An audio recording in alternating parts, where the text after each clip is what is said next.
Hey, what's going on, my man? How are you? Galen, is Galen gone again? No, I'm here. Are you there? I'm here. You can't hear me. No. I really. Call the other line. I'm so tired of this phone system. I'm really tired of this phone system. We'll try to reach Galen. He was there and he was in good shape, and now he's not there. So, and I wanted to ask him something because I got an issue that's weighing heavy on me, and Galen is the voice of reason, so he'll help me out with how that issue is good or bad for me. Galen, from Life South, are you there on this line?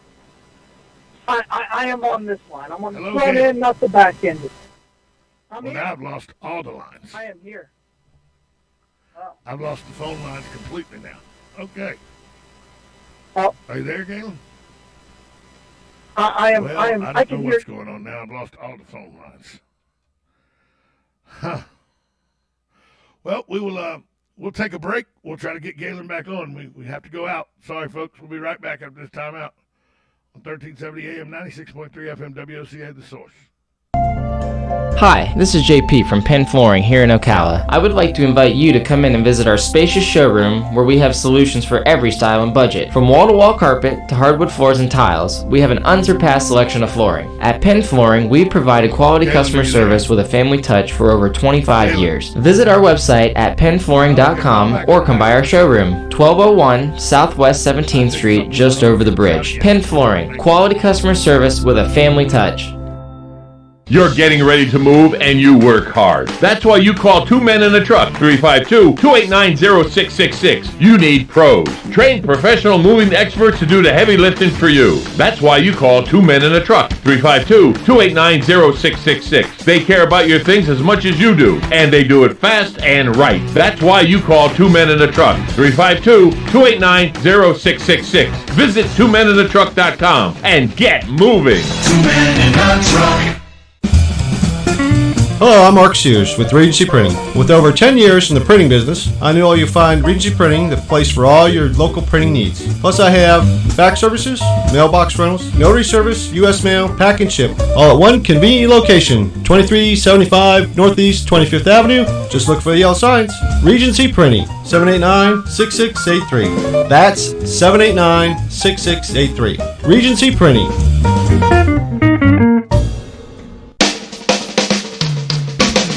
This is Ocala Talks with Tom Schmidt, bringing stories that are important to our community in and around Ocala. Plus, of course, a splash of sports as well. Now, here's your host, Tom. Let's try this again. Welcome to Ocala Talks. On Thursday, Galen off the Life South. Galen, I am here.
To show off today, and we've already taken a break, so we can go all the way through now. It's fine till the half an hour.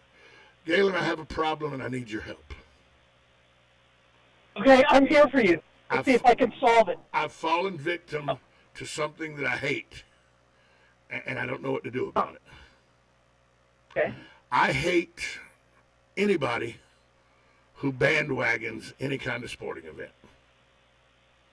You know, Okay. if you can't be committed to a team, don't bandwagon. It's one of my pet peeves. It aggravates the hell out of me. I don't like people who bandwagon. That's interesting. Okay. And then last night I caught myself watching all 3 periods of the NHL hockey game and cheering for the Tampa Bay Lightning, who I've never cheered for in my life. I've never watched a Tampa Bay Lightning game in my life. And last night I was glued to the TV, couldn't stop watching it, and was cheering for it. I'm a damn bandwagoner. Well, this is the question, right? You were watching it because it was compelling. You didn't go out and buy, $150 worth of Tampa Bay Lightning gear. Oh no, I'm never doing that. I don't think there's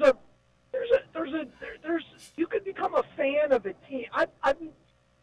To me, the bandwagon guy is who jumps onto a team because of a player, not because they're compelling. Right? There are just some teams that are incredibly compelling, and you want to root for them. Right? There just are. Whether it's, I have found myself that with a soccer pool, with a soccer team before. I'm like, this team is just fun to watch, right? Or for whatever reason, their personality clicks with yours. I don't, and there are all kinds of times where a sporting event becomes so big that you just want to watch it. I don't think there's a problem with that. That Lightning series right now is that. I'm very curious to see how their ratings are compared to the NBA. It may beat them for the first time in like 30 years. Well, I just couldn't bring myself to watch the NBA. The Braves game was so out of hand that it wasn't even worth watching because they won 20-2. Sure. I could care less about college baseball, so it was either a it was either a 2-hour DVR of like what 2020 or Dateline, or I was watching the hockey game, and then I got introduced to this Andre Vasilevsky, I guess is his name. Yeah. This kid standing on his head in goal.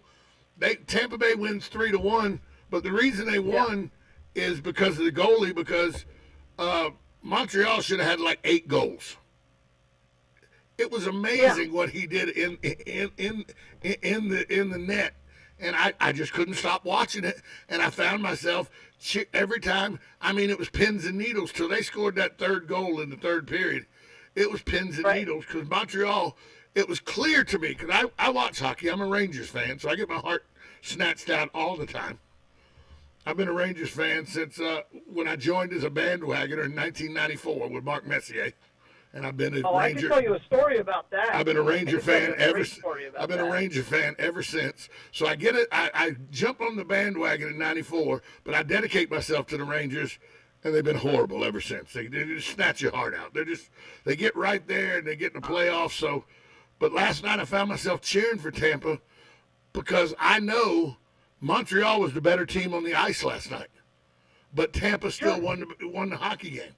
And it wasn't even close. Montreal, the Canadiens were the better team on the ice. It wasn't even close. At one point in the 2nd period, they had 23 shots on goal to 8.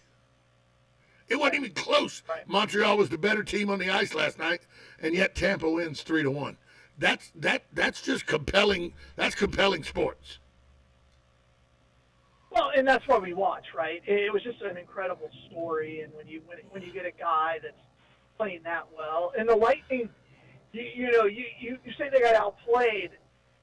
They were able to control the puck, and there weren't a lot of clean shots. It was fun to watch. Did you see that goal with 3/10? Did you see 3/10 of a second in the 2nd period? Yeah. I mean, he stretches out and dives and tomahawks that puck into the goal. That may be one of the most amazing goals I've ever seen. I saw that this morning on the highlights. I missed it live, but I saw that this morning. And then the third goal was just because Montreal got sloppy and tried to reverse the puck without telling each other they were reversing the puck, and the Tampa Bay Lightning guy just happened to be in the right place at the right time. Well, and he capitalized. Yeah. So and that's what this Tampa team's very, very good at. They can kill a penalty. and they score the goals they're supposed to score. And they did three times. They killed three penalties. One penalty got in. One penalty they scored on, but they killed three other opportunities they killed. I mean, this Tampa Bay team, and they're the defending champs, although it was in a different season last year. But hands were outstanding. Is it safe to say, without a doubt, that the Lightning are the best team in the state of Florida, professional team in the state of Florida? No. No, it's not safe. Well, they've won the NHL title. They've won the NHL title. The Rays hadn't won a World Series. Well, the Bucks are right down the street. The Bucks. I mean, you think Tampa Bay Buccaneers. I didn't say best fan base. I said best overall organization because of wins. Organization. Yeah. I thought you meant team as in right now. The Lightning are incredibly well run, and you know, I could tell you so many stories about the Rangers and my dad's love affair with the Rangers. Your dad was a smart man. Your dad's a smart man. What do you want from him? In 1977, he bought a satellite dish. And back like then, one of the monster 10-inch satellite dish. Like we have out here at the radio station. That's correct. Just so we could watch the New York Rangers. He watched every single game New York Rangers played for, the rest of his life. You had that satellite dish? He would upgrade it. You had that satellite dish? So he would. The things you could watch at 3 in the morning on that satellite dish. Well, it would only went into his bedroom. Oh, okay. He would literally, and this is, I was like 8 or 9, and I remember this so clearly. So we had these phones, and they had the speakerphone on it, right? And so on the satellite dish, it had a manual crank. Oh, yeah. This was before the fancy one. Yeah. And so it was marked on there where to crank it to, but depending on the time of the year, you would have to adjust it. And so he would hand me the phone, the portable phone with a 6-foot antenna, and he would send me outside, and he would tell me to crank it, and in which direction to crank it until the signal was perfect. Oh, of course he did. We didn't have that kind of signal, but I did that with the outside antenna, in the rainstorm. Sure. Boy, go out and turn the antenna. It's not coming in as well. Oh, yeah. We could watch any football game for years. But the Ranger story, my dad cried twice in my life that I really remember. And so he, in when the Rangers won the Stanley Cup, 94. the first time in my dad's lifetime, basically. So he's like, he goes up to the game. He buys tickets, and he spent like a small fortune to get into the building. And so the Rangers win. Oh, it was amazing. He was so happy. It was a great day. He called and he couldn't talk. It was pretty awesome. And so we were all gathered around the phone listening to him try to get out the emotion that he was feeling. And you could hear the crowd. And he's at a payphone. You could hear the crowd. It was pretty awesome. Well, here's the thing. So, they had won. And he got to meet Mark Messier. Oh, that's so great. And again, my dad he interviewed presidents and heads of states and high-level athletes, and he couldn't talk to Mark Messier. Well, people that aren't hockey fans don't know that the New York Rangers, in their second year of existence, won the Stanley Cup. Mm-hmm. That was in 1928. Then in 1933, they won it again. Then in 1940, they won it again. Yep. And then they won it in 1994. And they hadn't sniffed it since. Well, and they had gotten their, Ron, well, if you're a Ranger fan, you'll remember, like, the Lightning were great with Mike Bossy and Brian Trottier and Billy Smith, and the Rangers just were terrible. And then all of a sudden they get a new GM and they sign Mark Messier from the greatest team of all time. The Montreal Canadiens. Edmonton Oilers. Oh, the Edmonton Oilers. The Edmonton Oilers. They had Wayne Gretzky and Mark Messier on it. It's arguably the greatest team ever built. You would be hard-pressed to find a better team than that. You mean in hockey or across sports? across sports. That Dallas Cowboy team was pretty good. No. With Emmitt Smith, Michael Irvin, Troy Aikman, all the offensive linemen that are Hall of Famers, the defense. That Cowboys team was pretty good. Out of everybody you mentioned, there was only one player who's considered in the top 5 at his position. Emmitt Smith. One of those, and that's Emmitt Smith. I don't know. Nobody looks back and says Jim Jeffcoat and those guys were pretty good on the line. No. They're not top 10 at their position. They're not top 10 at their position. You look at that Edmonton Oilers team. They had Grant Fuhr, who's a top 5 goalie. They have Wayne Gretzky, who is the greatest hockey player of all time. Yeah. Messier, who's by far and away the best leader of any team in NHL history, right? And then you've got the defenseman, his name just went right out of my brain, who's considered the best defenseman of all time, if not the top 5. You look at that team, and then we can have the argument. I don't have the roster in front of me. I wasn't prepared for this conversation. But nevertheless, when Messier won, that was a huge moment. We buried my father in a Rangers jacket. Well, we burned him, but he was wearing when we cremated him. He was wearing his Rangers jacket. So. Are you talking about who are we talking about for the Edmonton Oilers there? Paul Coffey? Paul Coffey, great defenseman. There was another one. Mark McSorley was on that team, arguably the greatest goon of all time, or henchman, or protector. No, there was a defenseman on there that I can't remember.